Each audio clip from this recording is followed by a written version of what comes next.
Hello everyone, welcome to CAMS Club. In this video we are going to do previous year questions of chemical kinetics NEET 2018. इससे पहले हमने 2019 chemical kinetics के previous year question complete कर लिया है. ठीक है, यहाँ आप स्टार्ट करेंगे नीट 2018 के क्वेश्चंस केमिकल काइनेटिक्स के. देखिए क्वेश्चन क्या कहता है, the correct difference between first and second order reaction is that. आपको फर्स्ट और सेकेंड ऑर्डर रिएक्शन के बीच में करेक्ट डिफरेंस बताना है कि कौन सा है and which option is correct. तो देखिए पहले स्टेटमेंट्स पढ़ने से पहले आप फर्स्ट और सेकेंड रिएक्शंस के रेट लिखिए एंड हाफ लाइफ लिखो, फिर कंपैरिजन करते हैं कि which one is correct option and which one is wrong. For the first order reaction, first order reaction के लिए क्या होता है, K equals to 2.303 upon T log of A0 upon AT. ऐसा ही होता है ना, या फिर you can say A0 is equals to A, AT is equals to A minus x. A0 को आप A कह सकते हैं, AT को क्या कह सकते हैं, A माइनस एक्स. और यहाँ से जब आप कंप्लीट डेरिवेशन करते हैं तो आपको हाफ लाइफ पीरियड मिलता है for the first order reaction के लिए. वो कितना मिलता है, 0.693 अपॉन के. ठीक है, अगर आपको नहीं आता है ये सब कैलकुलेट करना तो मेरी केमिकल काइनेटिक्स की आप वीडियो भी देख सकते हैं और उसका लिंक मैं डिस्क्रिप्शन बॉक्स में डाल दूंगी कि किस तरह से आप कैलकुलेट करते हैं फर्स्ट ऑर्डर के लिए हाफ लाइफ और फर्दर कैलकुलेशन हर किसी ऑर्डर के लिए.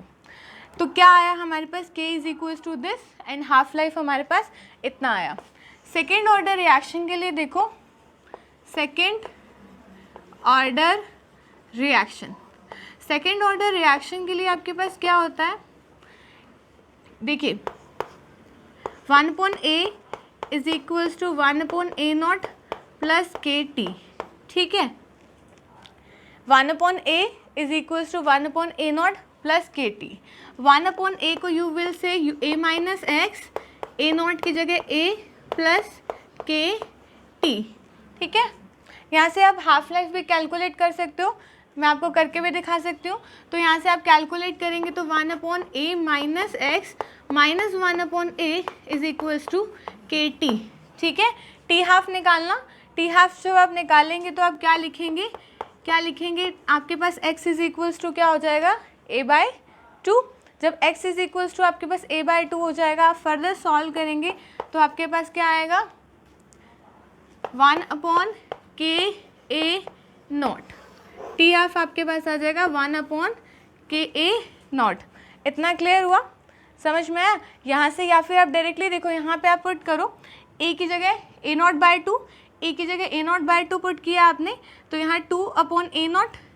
देखो मैं आपको यहाँ से चेक करके भी दिखा सकती हूँ, a की जगह आपने क्या पुट किया, A0/2 तो 2/A0 minus 1/A0 equals to KT half हो गया. और T हाफ यहाँ से आपका क्या आया, 1/A0 आया इज इक्वल्स टू क्या है, KT हाफ. T हाफ क्या आया, 1/KA0. ठीक है, तो मैंने वही लिखा है for the second order reaction. T half कितना होता है, 1/KA0. क्लियर है. अब स्टेटमेंट्स रीड करते हैं. देखिए, the rate of first order reaction does not depend upon the reactant concentration. उसने कहा है जो फर्स्ट ऑर्डर रिएक्शन के लिए जो रेट है वो रिएक्टेंट कॉन्सेंट्रेशन पे डिपेंड ही नहीं करता. ऐसा तो नहीं है. आप जब रेट लिखते हो, तो आप क्या लिखते हो, rate is equals to KA, उसके बाद उसका ऑर्डर लिखा जाता है. फर्स्ट ऑर्डर है तो 1 लगा देंगे, सेकेंड ऑर्डर है तो आपके पास सपोज सेकेंड ऑर्डर की रिएक्शन आपके पास 2A give rise to product दे रहा है तो आप इसका क्या लिखते हो, rate is equals to KA यहाँ 2.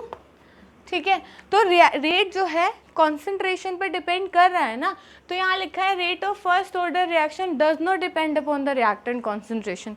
जबकि जो रेट है चाहे वो फर्स्ट का है सेकंड का है, it depends upon the reactant concentration.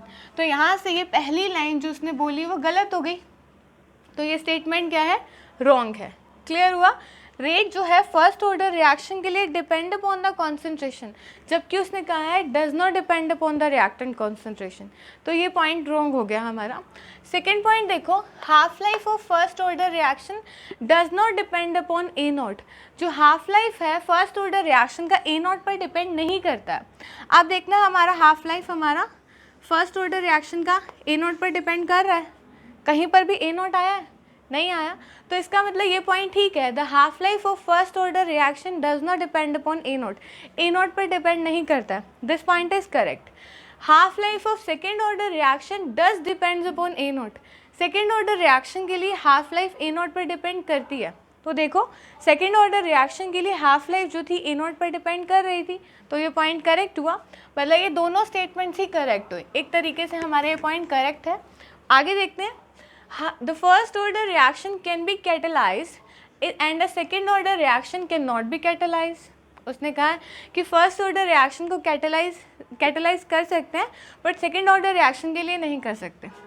Catalyst क्या होता है? जो एक्टिवेशन एनर्जी को कम कर देता है, रेट ऑफ रिएक्शन को बढ़ा देता है। ठीक है, एक्टिवेशन एनर्जी को कम करेगा, रेट ऑफ रिएक्शन को बढ़ा देगा। तो वहाँ से अपने अरेनियस इक्वेशन के बारे में पढ़ा है, K is equals to A e minus E a upon R T. अब ये देखो यहाँ पर आपका चाहे फर्स्ट ऑर्डर रिएक्शन हो चाहे सेकेंड ऑर्डर रिएक्शन हो, उससे क्या फ़र्क पड़ रहा है? आपकी कैटेलाइज देखो, उसने कहा कि फर्स्ट ऑर्डर रिएक्शन को कैटेलाइज कर सकते हैं, second order reaction can not be catalyse. Rate constant और एक्टिवेशन एनर्जी, यहाँ से देखिए, यहाँ से रेट कांस्टेंट की बात करो फर्स्ट ऑर्डर रिएक्शन के लिए, यहाँ एक्टिवेशन एनर्जी है। इससे पर्टिकुलर ऑर्डर के ऊपर तो कोई इफेक्ट नहीं कह सकते ना हम लोग कि इसी ऑर्डर पे फर्स्ट ऑर्डर को कैटेलाइज हो रहा है या सेकेंड ऑर्डर को नहीं हो रहा है, ऐसा तो कुछ भी नहीं है। ठीक है, यहाँ लास्ट पॉइंट क्या है? The rate of first order reaction does depend upon the reactant concentration. First order reactant का जो रेट है कॉन्सेंट्रेशन पर डिपेंड करता है। पॉइंट ठीक है, अभी स्टडी किया हमने। The rate of second order reaction does not depend upon the reactant concentration. Second order reaction के लिए भी तो कॉन्सेंट्रेशन पर डिपेंड करेगा ना। अभी हमने फर्स्ट पॉइंट भी यही ऐसा ही डिस्कस किया था कि rate is equals to k, rate कॉन्सेंट, ये कॉन्सेंट्रेशन ऊपर ऑर्डर, चाहे वो फर्स्ट है वो सेकेंड है, it depend upon the rate depends upon the concentration. ठीक है, rate depend upon the concentration for first and as well as the second order. तो ये पॉइंट इसने कह दिया, it does not depend upon the reactant concentration for second order. तो ये point भी रॉन्ग हो गया। तो हमारा आंसर क्या हुआ? ऑप्शन बी, सेकेंड ऑप्शन हमारा क्या हुआ?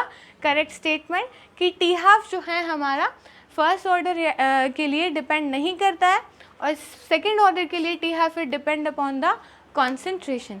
This option will be the correct answer. देखिए next question of NEET 2018। Question says when initial concentration of the reactant is double, half life period of zero order reaction पर क्या effect पड़ता है, आपको ये बताना है। तो देखो पहले half life period for the zero order reaction लिखो, half life for zero order reaction. Half life zero order reaction के लिए क्या होती है? T half is equals to A naught upon 2k, यही होता है। यानी कि T half is directly proportional to A naught. Initial concentration के टी हाफ जो है डायरेक्टली प्रोपोर्शनल है। उसने क्या बोला? इनिशियल कॉन्सेंट्रेशन रिएक्टेंट की डबल कर दें, यानी कि इनिशियल कॉन्सेंट्रेशन ये ए नॉट क्या कर दें? डबल कर दें, 2 टाइम्स ऑफ ए नॉट कर दिया। हाफ लाइफ पीरियड पे क्या इफेक्ट पड़ेगा? T half is directly proportional to initial concentration. If initial concentration is double then T half becomes double. अगर आप इनिशियल कॉन्सेंट्रेशन को डबल कर रहे हो then T half becomes double. तो answer is option number B. Clear?